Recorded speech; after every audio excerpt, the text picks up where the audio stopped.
je fais ça? Aquaba, bienvenue à Abidjan. Nous sommes en direct du Palais de la Culture et nous sommes donc dans ce tour du monde de la francophonie version ivoirienne. Vous le constatez, je ne suis pas seule, je suis bien sûr avec mon compagnon Jean-Michel Ounin. C'est tout à fait ça. Au cœur de cette émission, le français ivoirien, le nouchi, l'état de la langue française chez nous. Bonjour à tous, bienvenue et pour en discuter, nous allons bien évidemment explorer le sujet avec nos deux premiers invités. Bien, séance oblige. Nous commençons par la dame qui est une passionnée du livre, professionnelle aussi de l'édition et de la communication. Elle est également la promotrice du prix Ivoire de littérature africaine d'expression francophone. Isabelle Kassi-Fofana, bonjour. Bonjour. Et bienvenue sur notre plateau. Merci. Et de l'autre côté, nous sommes donc en compagnie d'un amoureux, c'est aussi un invité de marque. Il est amoureux de la langue de Molière, qui a fait de lui un enseignant, bien sûr, du français.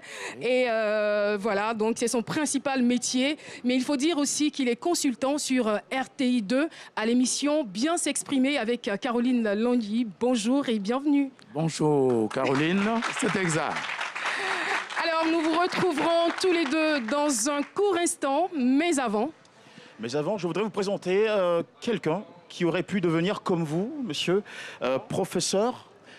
Mais avec sa maîtrise en lettres modernes, il a décidé depuis 2013 de déclamer, d'ivoiriser, de gazouiller la langue française sur scène. Vous l'avez applaudi, cher public, au Massa 2016. Il vous a séduit également lors de la Nuit du Slam à l'Institut français d'Abidjan. Je vous prie d'accueillir très chaudement, aujourd'hui même, Capégic, le fabuleux slammer d'Abidjan.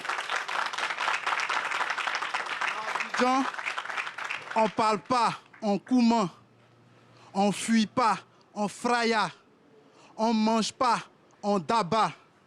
On dit ce que tu manges, c'est ça que tu fais sortir. Mais nous, on a avalé français, mais on a sorti nouchi. Les gars, on dit ce que tu manges, c'est ça que tu fais sortir. Nous, on a avalé français, c'est sorti nouchi. Depuis que le français a un goût de garba, terre à terre sont mes discours. À Abidjan, le seul Molière que nous on connaît, il chante Zouglou. Les gars ont envoyé les ken, on a amorti et puis on a tropicalisé le oué. Donc mon langage, c'est un mélange de français, djoula, bété, baoulé, oué. Ah ouais. Avant, les blancs disaient j'adore. Maintenant ils disent je suis enjaillé. C'est la recolonisation gbaémentale. Les rues de Paris doivent sentir à jamais. Ou bien, c'est la recolonisation gbaémentale. Les rues de Paris doivent sentir à jamais. Même les chocos ont arrêté de choco. Nous, chis dans la bouche du président de la République. Ah, tu es choqué? Non, moi, ça joue dans mon coquin. Mon nouchi et moi, on est collés, serrés. Un beau anache, RAS, tous les igéi. La rue vous a déjà décoré.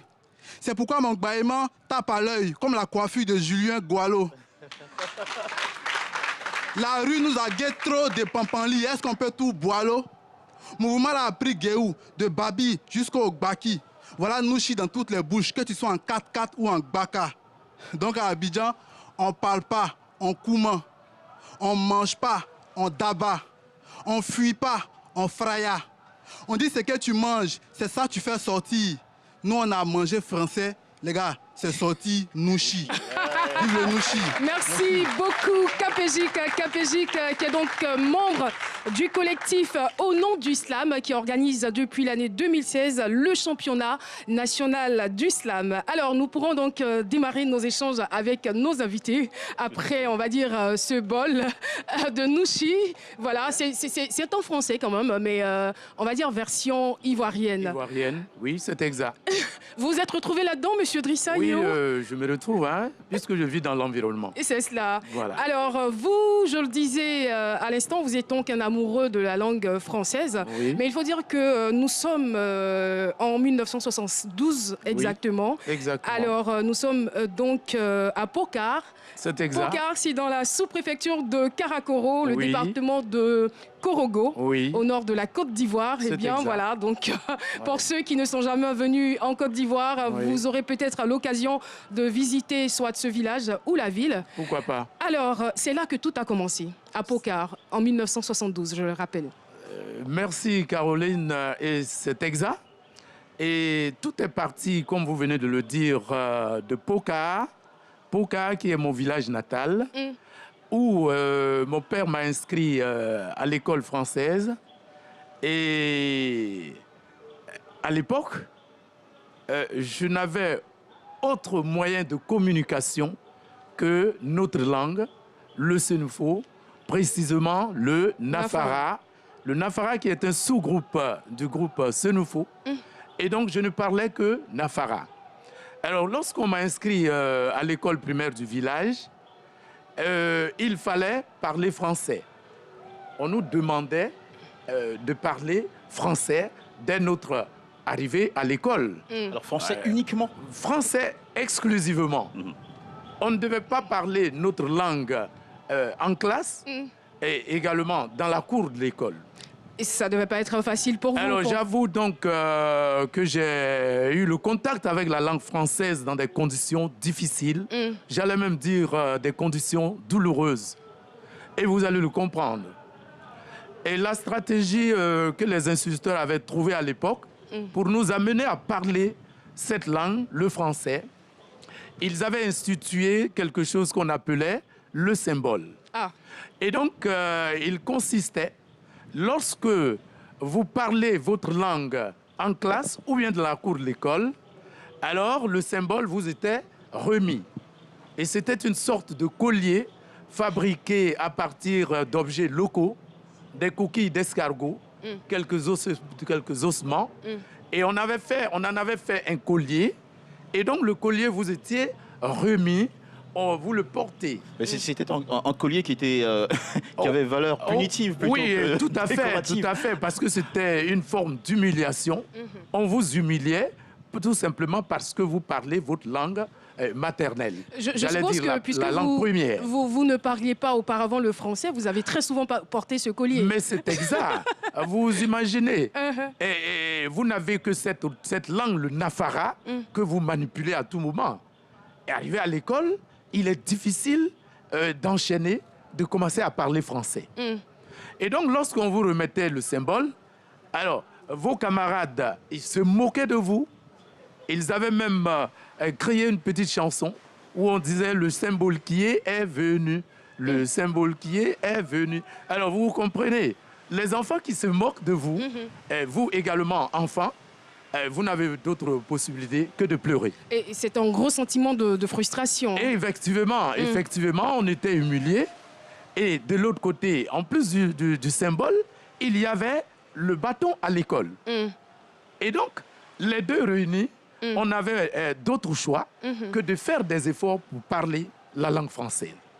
Voilà donc les conditions difficiles dans lesquelles moi j'ai fait la rencontre, le contact avec cette langue. Mais justement, la question que j'ai envie de vous poser, c'est comment est-ce que vous êtes parvenu à surmonter tous ces ressentiments et à devenir aujourd'hui le professeur de français que vous êtes? Merci. Alors, tout est parti de la classe de CE2, CE1, CE2, où j'ai commencé à faire des efforts, à apprendre les leçons, à apprendre la conjugaison, les règles de la grammaire, de l'orthographe, tenez-vous bien. Et je me les suis appropriés. On s'est mis à travailler sérieusement. Et progressivement, on a commencé la lecture, on a commencé à construire des phrases en français. Et ainsi de suite, progressivement, on a commencé à exceller. Et Isabelle Kassi-Fofana, vous n'avez pas connu cette époque, hein? Franchement, ce n'était pas mon époque, mais la chicotte, quand même. Oui, la chicotte. La chicotte. Oui. Bah, moi aussi, j'ai connu la chicotte. Hein. Je vous plains. Jean-Michel, lui, il a eu beaucoup de chance. Heureusement que je ne suis pas passé par la chicotte. Alors, justement, je veux dire... l'objectif, c'était d'emmener les enfants à bien s'exprimer en français.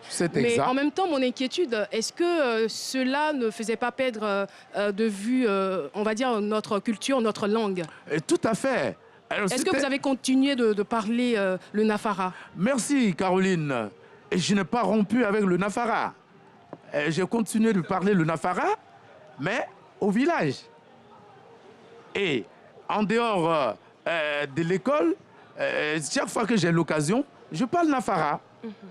Et aujourd'hui, mes enfants même s'expriment en afara. Mais malgré cela, j'ai aimé la langue française. Et je suis arrivé au collège avec tout ce bagage que nous avons acquis à l'école primaire. J'avoue que au collège, le passage s'est déroulé dans de très bonnes conditions. On n'a pas eu de difficultés pour la simple raison que nos instituteurs, à qui je rends hommage, nos instituteurs avaient fait un travail remarquable depuis l'école primaire. Nous sommes donc partis au collège avec une base solide, ce qui nous a permis de faire un parcours au collège jusqu'en 3e sans difficulté. Voilà. Alors, professeur, dans un monde, disons, dominé par les écrans connectés, l'addiction au téléphone, à la musique, Tout à fait. À WhatsApp, Oui. comment trouver la motivation nécessaire pour apprendre franchement la langue française? Oui. C'est vrai que vous avez été, disons, motivé peut-être par la chicotte et la tout à punition fait, ce n'est symbolique. pas faux, oui. Et mais à ce sujet, je dirais le quand même, bâton. à chaque époque, c'est réalité. Hein. Tout à fait, c'est exact. C'est exact. Donc, pour revenir à la question de Oui. Jean-Michel. Oui. Bon, alors, nous avons commencé à parler cette langue, comme je l'ai déjà expliqué, hein, parce que les conditions nous l'imposaient. Voilà. Et aujourd'hui, on fait des efforts pour parler cette langue. Hein. Mais avec l'apport de tout ce que vous avez cité, hein, ce n'est pas du tout aisé, parce que de plus en plus, le téléphone portable que nous avons est tellement mal utilisé, n'est-ce pas, que les usagers, pour communiquer, créent des textos. Et je vous assure, ce sont les chiffres qui remplacent les lettres pour construire les phrases. Alors vous comprenez que cela pose pas mal de difficultés au niveau des usagers. Surtout pour vous qui êtes professeur, donc au contact avec cette jeunesse qui, je le disais, est désormais vendue à ces habitudes-là.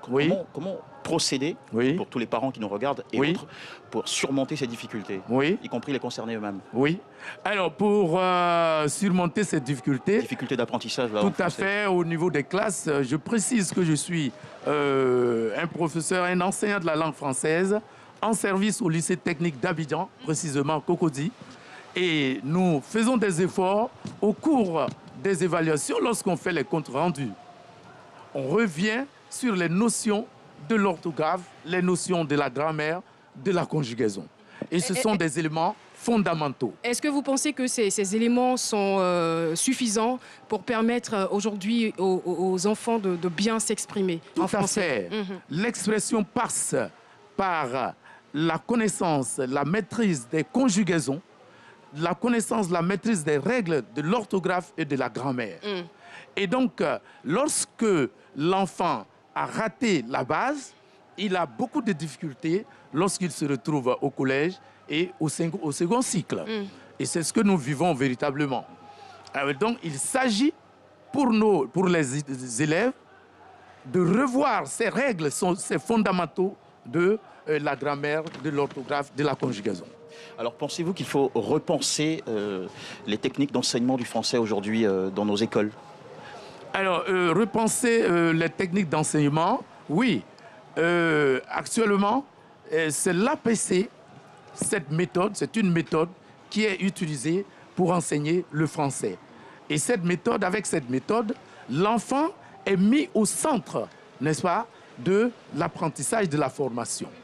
Et ils doivent être assistés par les enseignants que nous sommes.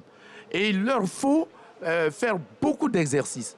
Parce que c'est à force de s'exercer que les règles finissent par entrer dans leurs habitudes et deviennent des réflexes. Et lorsque vous dites qu'il leur faut faire beaucoup d'exercices, est-ce que cela voudrait dire qu'ils n'en font pas suffisamment? Oui, ils en font, mais ce qu'il faut relever au niveau des ouvrages qui accompagnent, n'est-ce pas, qui nous accompagnent dans les classes, il y a peu d'exercices par rapport au passé. Par le passé, nous faisions les leçons, on apprenait les leçons, mais en plus de cela, les livres contenaient beaucoup d'exercices. Et aujourd'hui, ce n'est pas le cas. Et tenez-vous bien, même au niveau des programmes d'enseignement, à l'école primaire, il n'y a pas de plage horaire pour la dictée. Or, vous savez que la dictée, elle est essentielle, elle est importante, n'est-ce pas, dans la capacité de s'exprimer en écrivant. Et donc, c'est une discipline qui est très importante. Donc, je pense qu'on doit pouvoir lui accorder de l'importance au niveau de l'enseignement. Merci beaucoup. Alors, Caroline, je suis Isabelle... même tenté de dire que si on peut instaurer la dictée, par exemple comme une épreuve, à l'épreuve écrite du français à l'examen du baccalauréat, ce sera un moyen qui va amener les enfants à s'intéresser à la langue. Est-ce que vous n'êtes pas... Je suis bien d'accord avec vous. Oui. La dictée, ça aide beaucoup. Oui. Mais en même temps, quand je vous regarde parler avec autant de passion, je me demande, est-ce que vous n'êtes pas un professeur trop rigoureux et trop difficile avec vos élèves? Alors, comme vous le dites si bien, Caroline, c'est exact. Alors, tout de suite, je vous dis que je ne supporte pas du tout les fautes. Et quand je corrige les copies, certains, les élèves me font même la remarque, ils trouvent que les copies contiennent un peu trop de stylo rouge. Parce que là, je ne laisse pas passer vraiment les coquilles, je souligne tout avec des remarques à l'appui. Oh, et on sent l'amour du rouge même déjà par le choix de votre cravate. Hein. N'est-ce pas? C'est exact, merci. Voilà. N'est-ce pas? Alors, Isabelle Kassi-Fofana, j'aimerais bien qu'on revienne encore sur des solutions à proposer, parce que en dehors de ce que vous faites, en dehors de vos activités, de ce que vous faites pour la pérennisation de la littérature, de la langue française en général, vous êtes aussi mère de famille. Alors, est-ce que vous pensez que l'enseignement aujourd'hui donné aux enfants est suffisant pour leur épanouissement scolaire? Il faut absolument l'aide des parents. Je pense que les Européens, principalement les Français, nous le montrent à chaque fois. Il faut ces moments de tendresse avec nos enfants. Il faut leur lire les histoires. Avant, nous étions plus dans un système de l'oralité où il y avait les contes au village. Maintenant, on va au travail, on rentre et on prend un répétiteur quand on peut, ou alors on laisse son enfant travailler. Mais il faut que les parents, au moins la mère ou le père, s'investissent. Il faut que de temps en temps, il y ait ces moments de tendresse, d'échange et de lecture. Absolument, c'est ce que j'essaie de faire. C'est important. C'est absolument important. Et ça, l'enfance, après, petit à petit, il va finir par aimer lire. Il faut qu'il baigne dans un environnement propice à la lecture. Mais justement, il ne faudrait pas que ça vienne, que la lecture ou les études viennent comme une sanction, Non, comme pas une comme une punition. sanction. Alors, si tu es en train de faire ceci, alors tu Non, vas aller non, lire, tu vas aller absolument prendre ton pas. cahier de leçons. Si on il faut fait ça, plutôt l'amener à aimer la lecture. Il faut que l'enfant vive dans un milieu où il y a les livres partout. Voilà, mais il faut aussi qu'il voit de temps en temps papa ou maman prendre un livre. Voilà. Alors, Monsieur Yeo, vous ne vous limitez pas, j'allais dire, à enseigner le français à l'école. Vous intervenez aussi dans une émission Bien s'exprimer. Oui, je le c'est disais. exact, Caroline. Et en dehors de la classe, comme vous venez de le dire, j'interviens en collaboration avec Caroline Dandy, n'est-ce pas? Nous animons cette émission qui a pour titre Bien s'exprimer sur RTI2. Et là encore, c'est notre façon, c'est ma façon encore à moi d'apporter ma contribution à la promotion de la langue française. Et au cours de cette émission, on essaie d'apporter des corrections à certaines erreurs que les usagers de la langue commettent. Et en général, quelles sont les erreurs que font alors, les gens? pêle-mêle, on vous dira, Là, au pif, il n'a hein. qu'à faire cela. Ou bien, je suis quitté à l'école. Et c'est bizarre, mais ça se dit de plus en plus. Oui, de plus en plus, mais c'est une incorrection. Tout à fait. On ne dira pas que je suis quitté à l'école, parce que le verbe quitter, c'est un verbe transitif direct. Peut-être que c'est un langage que tout le monde ne comprend pas. C'est un verbe qui admet un complément d'objet direct. Alors, Et donc, ce verbe, lorsque vous le conjuguez à un temps composé, c'est l'auxiliaire Vous imaginez même pas avoir ce qui qu'il vous faut attend. utiliser. alors je voudrais mettre... On dira donc j'ai quitté Tout à fait. l'école, j'ai quitté la mairie. Monsieur Yeo, je voudrais mettre donc en garde toutes les personnes qui diront à Tout partir à de fait, maintenant, tout à fait. je suis quitté à l'école. Alors, ça ne se dit Tout à pas. fait. On C'est bien. risque d'avoir C'est le exact. symbole Alors, à votre c'est- cou Merci Caroline. pendant des journées. Et comme vous le voyez, c'est le symbole qui est là. Et c'est là, ça variait selon les régions. C'est cela. Vous constatez qu'il y a des os, des coquilles d'escargot. C'est cela. Et à l'époque, quand vous parlez votre langue Et ça maternelle, puait, ça oui, puait. c'est très puant. Et lorsque vous hasardez à parler votre langue à l'école, alors ce collier-là, on vous l'accroche et vous imaginez la suite. Vos camarades qui se vont de vous. Voilà. Alors, je serai trop gentil avec vous. Oui. Personne ne portera donc Oui. le symbole. Oui. On va d'ailleurs s'en débarrasser. Tout à fait. Et avec votre permission, avec Oui. la permission aussi de Jean-Michel, nous Oui. allons voir Oui. un extrait de D'accord. l'émission Oui. à laquelle, à laquelle vous intervenez. Bien s'exprimer. C'est Tout bien à sûr fait. C'est bien un s'exprimer. hebdomadaire. Oui, C'est un hebdomadaire. Un hebdomadaire, Est-ce que oui. vous sentez que les gens vous suivent dans ce que vous faites? mais je vous assure... Vous n'avez jamais entendu, oh, le monsieur là, il dit quoi même? Oh là là. Caroline est dans la rue et ce ne sont que des félicitations. Ah, c'est bien. Quand les gens me voient, oh, c'est très bien ce que tu es en train de faire pour nous, ça nous aide beaucoup. Et depuis un certain temps, on a suspendu, c'est arrêté un tout pour un moment. Alors, et les usagers, ils s'impatientent. Et il n'y a pas d'âge pour apprendre. Il n'y a pas d'âge pour apprendre. Alors pour vous qui nous regardez, très chers téléspectateurs, regardons ensemble à cet extrait de cette émission.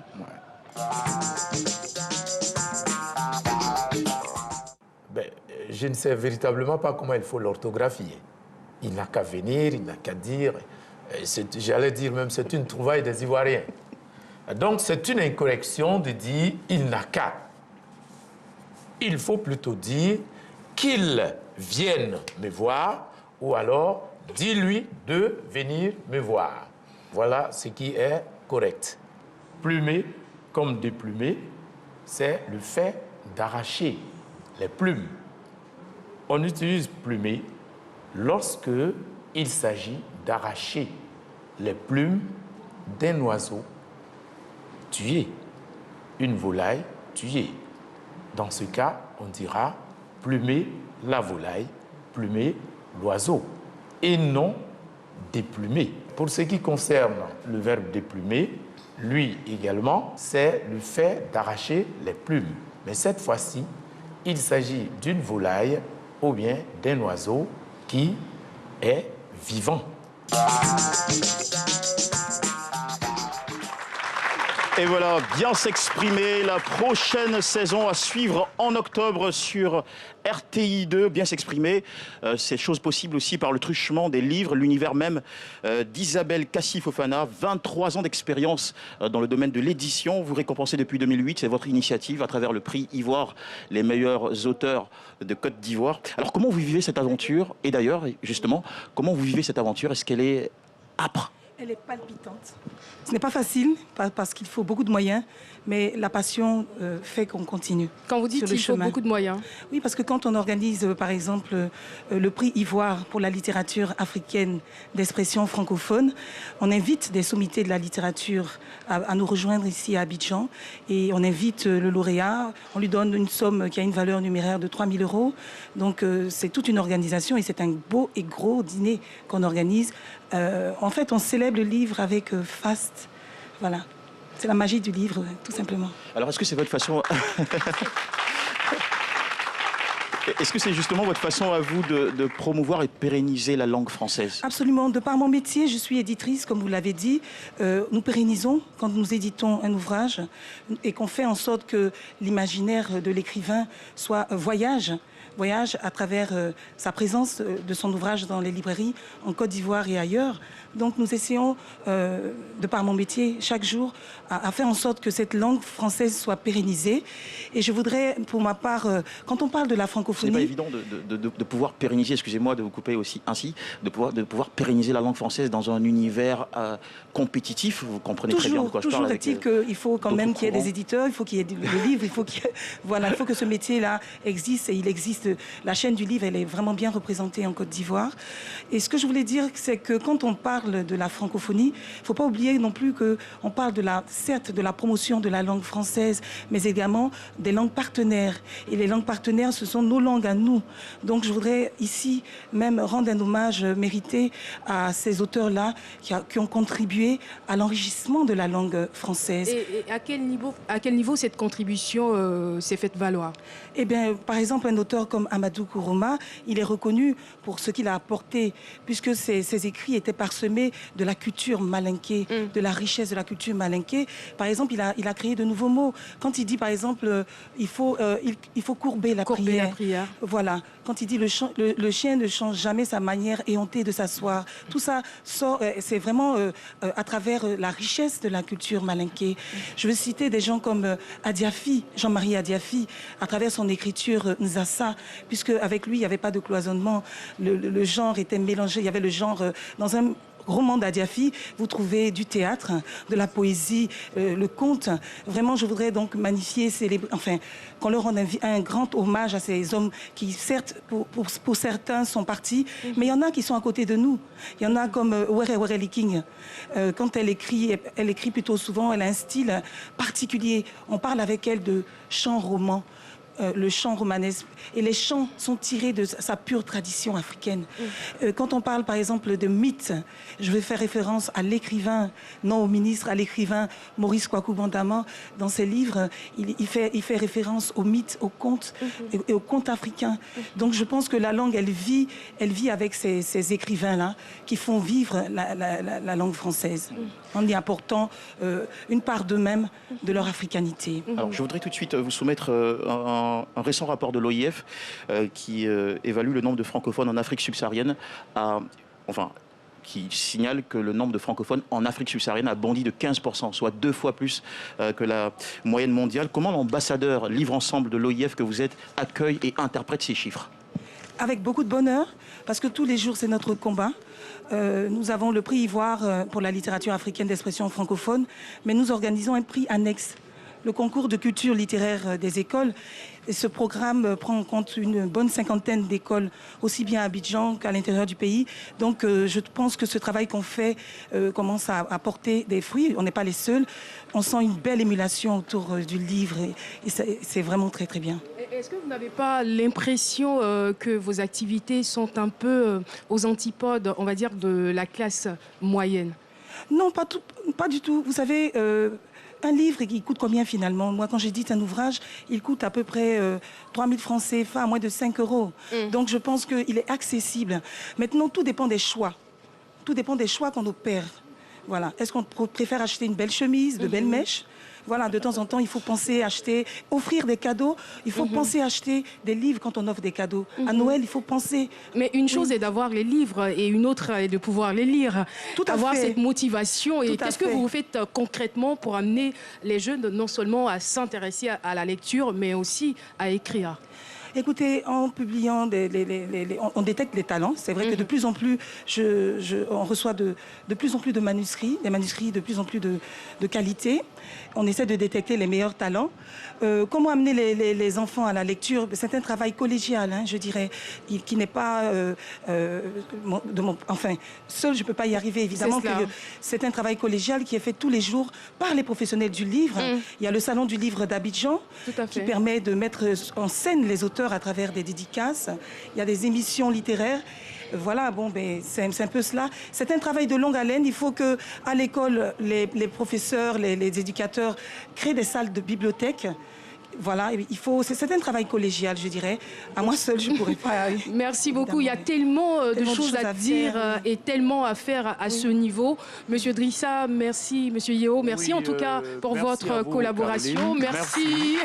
Si vous permettez. Isabelle Fofana. Oui, très rapidement. Terminer en annonçant la 10e édition du prix Ivoire pour la littérature africaine d'expression francophone le 11 novembre prochain, ici même à Abidjan. En tout cas, vous avez tout notre soutien. Eh bien, nous allons marquer une pause sur Internet. Effectivement, nous nous baladions et nous sommes tombés sur la vidéo d'un jeune Ivoirien. Cyril Dadier-Jonathan, c'est son nom. Il a seulement 23 ans et voilà, il fait des merveilles. Vous allez voir donc une vidéo où il illustre le bien parler ivoirien. On regarde ensemble. Depuis un certain temps, les sacs plastiques sont plus ou moins interdits en Côte d'Ivoire. Je trouve ça bien, hein, non seulement pour l'environnement, ça c'est pas plus mal, mais moi-même je supporte de moins en moins que les gens prononcent chasser, chasser, je sais pas. Le prochain que j'entends dire ça, je l'enlève de mes amis et puis je le bloque. Voilà. Quoi? Tu cherches quelqu'un mais non, si tu veux le trouver, vaut mieux que tu cherches quelqu'un. Ah non, ah si, je te jure, si. C'est parce que si tu prononces trop bien ton quelqu'un, on va penser que c'est un prénom, tu vois. Non, quelqu'un... Monnaie. Déjà ici on n'achète rien, hein. J'ai payé mes lunettes au Cody, tu vois. Même pas payé, hein. Payé. Et pas avec de l'argent, non. Là, cherche mon là. Il y a un truc qui me fait marrer même. Enfin, ici on ne dit pas merde. Genre, ta mère, non. C'est presque prohibé, tu vois. Banni. Défendu, interdit quoi. Donc, vous désignez la dame qui te fait à manger et qui t'aime un peu, qui t'a donné la vie, enfin, tout ça. Mais bon, c'est pas le plus important. Hein. Et bah tu dis maman. Ah non, pardon, on a des problèmes avec les A, donc maman, à ne pas confondre avec. Ma chérie, maman, pardon, viens. Vous pensez que j'abuse? Moi, oui, toi, oui, moi. On dit moi, putain, moi, et on prononce moi. Donc, donne-moi devient donne-moi. Même pas donne. Non, on dit do. Donc, donne-moi. Pour ceux qui se sont posé la question, Onaga existe vraiment. Mais c'est juste la façon dont les gens prononcent qui fait chier. Merci beaucoup, Dadier. Et pour parler comme lui, je dirais, donne-moi mon lin. Moi. Alors, Jean-Michel, nous avons deux autres invités sur le plateau. Et je suis sûr que ces expressions typiques à la Côte d'Ivoire ont dû faire sourciller et sourire notre deuxième tranche d'invités composée de Jérémy Nguessan Kouadio, professeur des universités en sciences du langage, chevalier dans l'ordre du mérite de l'éducation nationale de Côte d'Ivoire, dans l'ordre du mérite ivoirien et dans l'ordre des palmes académiques françaises. Ça mérite une belle couverture d'applaudissements, s'il vous plaît. Avec nous également Julien Goualo, célèbre percussionniste, homme de théâtre et comédie, surtout grand ambassadeur du Nouchi, qui est l'argot ivoirien, et ça sur l'ensemble de la planète. Nous l'applaudissons pour lui souhaiter la bienvenue. Bonjour à tous les deux. Et tout d'abord, une question pour notre cher linguiste. Quelles sont les exceptions du français tel que pratiqué dans notre pays, la Côte d'Ivoire? Les exceptions du français, mais disons que je voudrais d'abord saluer les chercheurs des pays francophones qui nous écoutent, qui travaillent cette langue dans leur pays et qui essaient de faire en sorte que cette langue, malgré les évolutions, reste quand même la langue commune à tous. Il y a beaucoup d'expressions puisque nous sommes dans un pays multilingue et le français est venu s'ajouter à cette langue, donc elle a été plus ou moins impactée par les langues du terroir. Donc c'est pour ça que nous parlons de différentes variétés de français en Côte d'Ivoire.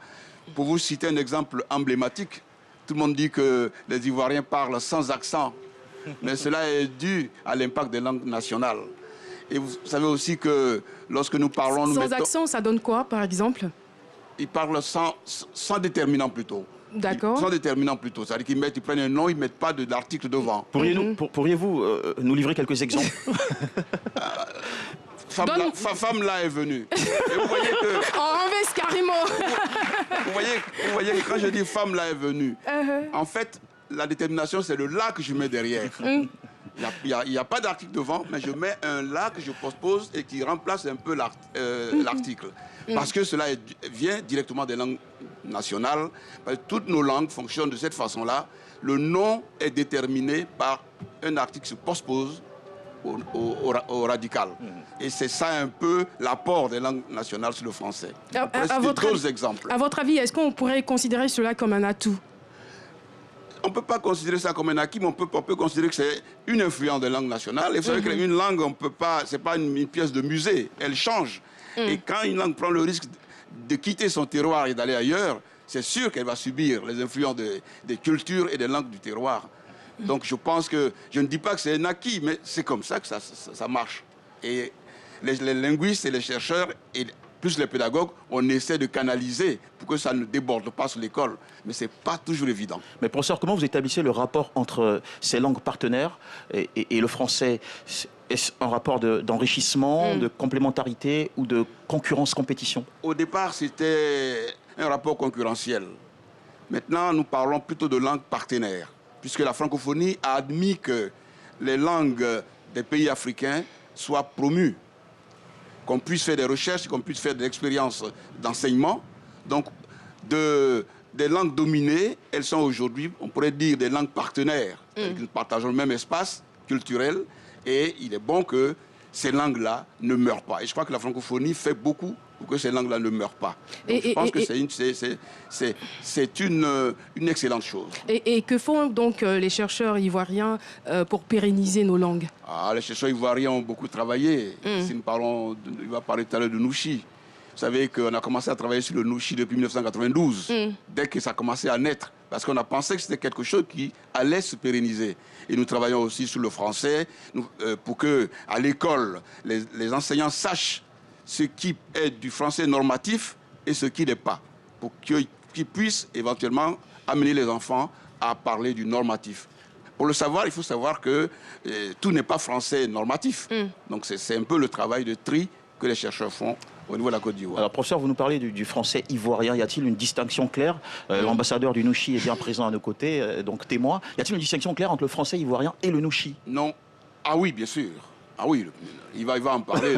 Le Nouchi, évidemment, au niveau du vocabulaire, au niveau de sa syntaxe, au niveau de la création du vocabulaire, au niveau de tout ça, est complètement différent de ce que nous appelons français ivoirien.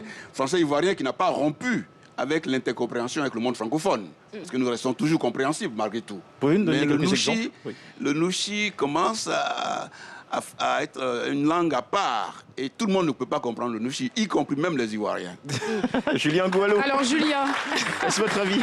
Tout le monde ne peut pas comprendre le Nouchi. Apparemment, le Nouchi appartient à une classe. Le Noussi spécifique.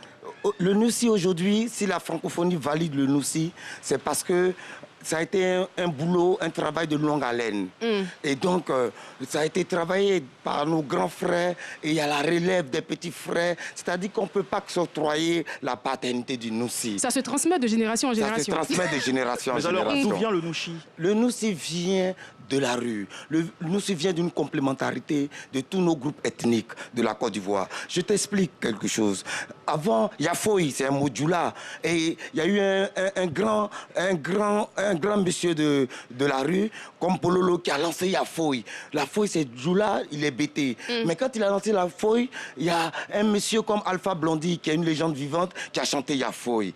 Il y a Bonnie R.S. qui a parlé du Yukuli. Yukuli en bêté, c'est dit oreille, dans oreille à tympan. Vous te dites que je suis en train de jabrapapa dans ton Yukuli, est-ce que ça a djoro? Tu vois?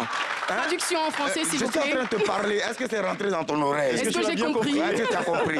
Maintenant, tu as un frère comme Mako Wahi qui a émancipé Yabo et Bo, Yafoy. Bo, c'est un ouais. C'est du frère. Ismaël Isaac a parlé de Bramoro. Bramoro qui veut dire frère de sang.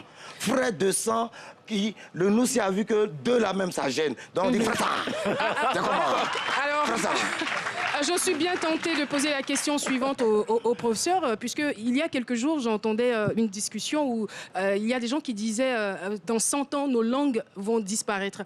Est-ce que vous pensez que le Nouchi pourrait être une bouée de sauvetage pour les langues locales? Ça, c'est l'avenir qui le dira. Et que nos langues meurent dans 100 ans, c'est possible. À l'allure où vont les choses. Mais si on prend le problème au sérieux et que, comme j'ai dit, nous sommes engagés à décrire ces langues, nous avons des dictionnaires, des grammaires qui se font aujourd'hui, c'est pour faire en sorte qu'elles soient pérennisées. Mais il faudrait aussi qu'elles puissent être enseignées, que les enfants de Côte d'Ivoire puissent apprendre leur langue. Bon, là aussi, c'est une autre histoire. Mais à l'allure où vont les choses, effectivement, si rien n'est fait, dans 100 ans, toutes les langues vont disparaître. Est-ce que le Nouchi pourra remplacer, peut-être, pour l'instant c'est pas une langue déjà constituée, il est en construction. Est-ce que dans 100 ans ce sera un créole? S'il passe au statut de créole, effectivement ce sera une langue. Mais bon, pour l'instant il n'en prend pas le chemin, puisque les autres langues sont là et que la concurrence continue à exister. Vous gardez espoir? Non, c'est tout un travail parce que on doit être aidé. Le créole a été validé parce que les Martiniquais, les Guadeloupéens ont travaillé et puis les autorités ont travaillé là-dessus. Mais je reviens à ce que le monsieur dit. Ça veut dire qu'il ne faut pas que les enfants oublient la langue française. Il ne faut pas que les enfants renient complètement. Il faut que les enfants lisent. Il faut que les enfants soient des boulimiques des livres. Mais le noussia, que j'appelle maintenant le noussiam, le est devenu mondial.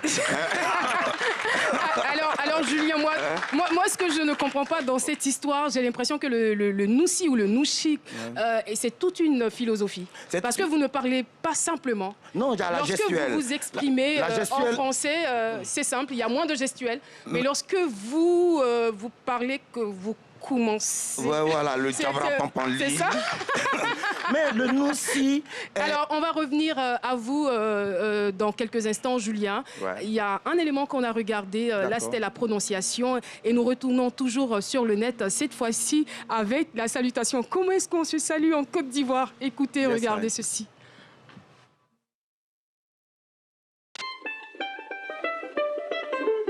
Déjà, c'est tellement important pour les gens d'ici de se saluer avant de dire quoi que ce soit d'autre. Mais vraiment, moi, j'aime pas me prendre la tête avec des formalités. Enfin, j'évite autant que possible. Comment allez-vous, très cher? Non. Ce qui fait que je me retrouve très souvent dans cette situation. Hey, tu fais quoi? Bonjour. Tu sais pas qu'on dit bonjour aux gens quand on les voit les matins. On a dormi ensemble. Enfin bref, ça, c'est la salutation de base. Limite, tu dis bonjour seulement à des personnes que tu connais pas. Ou que tu connais pas trop. Si tu dis bonjour à ta copine, elle va comprendre que tu veux la quitter. Si tu dis bonjour à ton pote, automatiquement, il passe en mode défense. Il te demande ce qu'il t'a fait. La salutation, la vraie, the real salutation, c'est ça. Ouais, Joe, c'est comment? C'est comment? Qu'est-ce qui est comment? Non mais il y a mieux quand même. C'est la réponse. Ouais, Joe, c'est comment? Allez, Joe, on est là? What the f... Déjà, le c'est comment? On sait pas d'où il vient. Mais en plus, la réponse est on est là, calé. Et genre, personne ne bronche. Tout le monde est d'accord avec ça. Ça va. Il y a une autre combinaison que j'aime bien aussi. Hey, on dit quoi? Ouais, et toi? D'accord. Quand tu vas voir un tonton, une tante, bon ça c'est pas compliqué, hein. Bien ici tout le monde est tonton, tanti. Tonton, tanti. Bien évidemment à eux tu dis bonjour. Bonjour tonton. Bonjour tanti. Mais bon, c'est trop demandé, c'est trop compliqué, c'est trop long à dire. Voilà. Du coup c'est très vite devenu ça. Bon tonton. Bon tanti. Bon ton. Professeur Kouadio Jérémy, à la suite de cet élément, on parlait français ivoirien à l'instant. Une dernière question pour vous. Que pensez-vous de l'apport du français ivoirien à la langue française? Parce qu'il ne faut pas manquer cet aspect-là. Certains mots empruntés au français ivoirien entrent aujourd'hui dans le dictionnaire universel. Oui, par exemple, le mot maquis est rentré dans la langue française avec le sens que nous lui avons donné. Les mots comme Kedjenou sont rentrés. Chapalo est rentré. Donc je pense qu'il y a beaucoup d'autres qui sont... Enjaillement aussi. Enjaillé est rentré il n'y a pas très longtemps. C'est une bonne nouvelle, non, n'est-ce pas?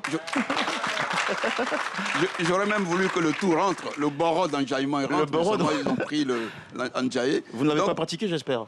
Ah non, j'étais trop vieux. Ça n'existait pas à son époque. Ça n'existait pas à mon époque. Donc je pense que c'est, au niveau du lexique en tout cas, il y a une création extraordinaire.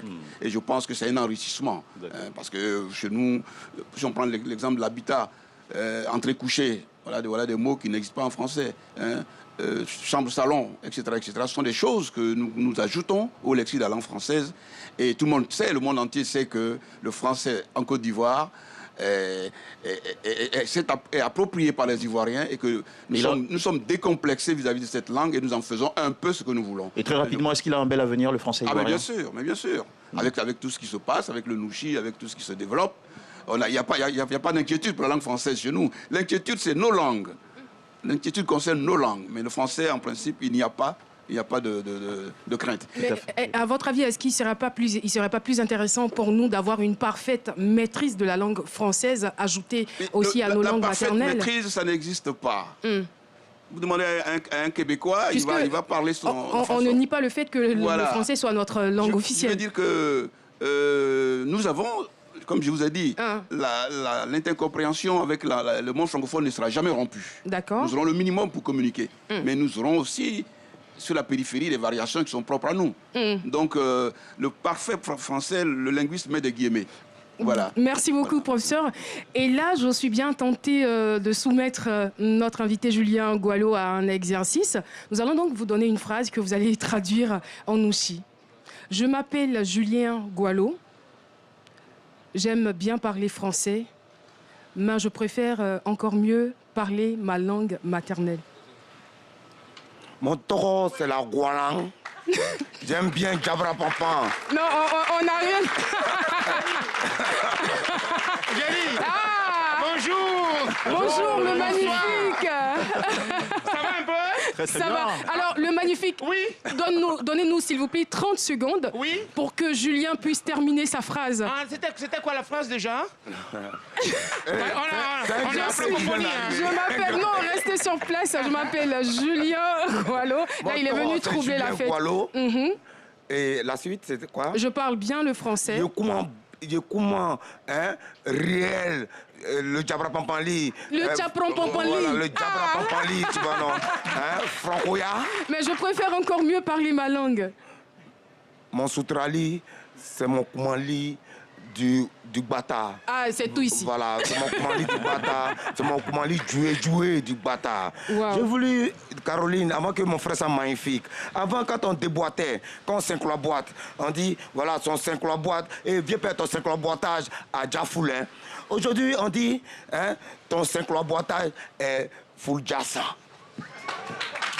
Et ça, c'est la petite Nash qui a mis de l'ampleur dans le full jassa. Mais justement, oui. Est-ce qu'on ne pourrait pas, je dirais, alléger un peu et mettre moins de violence non, faut que le coquin s'habitue. On appelle ça le coquin. Dans le nouchi pour qu'il puisse s'adapter à tout le monde. Mais le coquin, pas quitte là, il faut habituer à ça.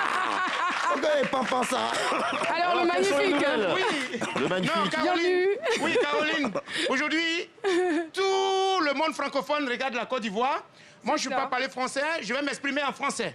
Oui, oui. Voilà, parce qu'on nous a tous mis à l'école, mais il y en a qui ont pris les adresses pour cueillir les mangues. Alors, si vous voyez que je suis bien habillé comme ça, c'est parce qu'il y a un proverbe africain qui dit, bien sûr en français, Kafa ne porte pas habit, mais il est toujours dans le placard, il cherche quoi là-bas? Ça, c'est un proverbe de chez nous. Et alors, dans la francophonie, avec la langue française, par exemple, Caroline, en bon français, on dira... Caroline, tu as une proche, tu ne m'as jamais lâché. Et en bon français, on dit, si tu as une proche qui te lâche, c'est qu'il y a longtemps, tu avais une lâche qui t'était proche. Caroline, tu as une proche. Applaudissez pour elle. Avec la langue française, aujourd'hui, je peux m'exprimer, par exemple, exprimer nos difficultés, nos souffrances. Par exemple, on dira en bon français, un garçon qui n'a pas d'argent a le même problème qu'une femme qui a les seins qui tombent. Les deux ont besoin de soutien. La langue française est une opportunité pour nous qui nous permet aussi, Caroline, Jean-Michel, d'exprimer aussi, d'envisager l'avenir du continent. Parce qu'en bon français, quand quelque chose n'est pas normal, on dit elle est... Répondez sur le plateau. Quand quelque chose n'est pas normal, on dit elle est... Normal. Quand un discours, une allocution ne contient pas de politique, on dit le discours, l'allocution n'a pas de... est apolitique. Imaginez un continent qui n'a pas de fric. Comment on peut l'appeler sur cette base? Afrique. Non. On le dira pas.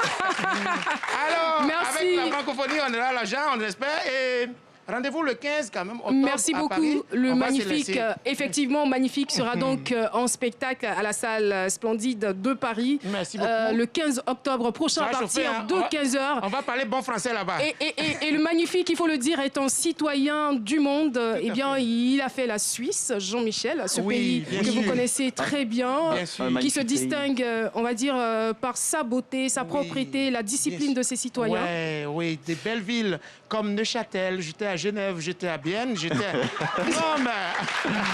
à Lausanne. Et vraiment, j'ai beaucoup apprécié. Et à Genève aussi. À Genève également. Et on était au Palladium avec Doudou Stick. Et j'en passe. La liste n'est pas exhaustive. Hein. Ça tombe bien alors. Merci beaucoup. Merci Jean-Michel, ça va? Merci beaucoup mon très cher, magnifique. Bien habillé, et puis en tout cas. merci, c'est très sympathique. Okay. Allez, en bon français, on dit Au revoir. Au revoir. Magnifique, on raccompagne avec des applaudissements bien nourris. Et voilà qui nous amène tout à fait à prendre la direction maintenant du pays du papé vaudois. Papé vaudois au poireau et de la tarte à l'œil de perdrix. Ah, tombe bien, il est midi avec ces 2 millions de francophones, dont Darius Rochebin et Michel Serrouti, que nous retrouvons en direct de Genève.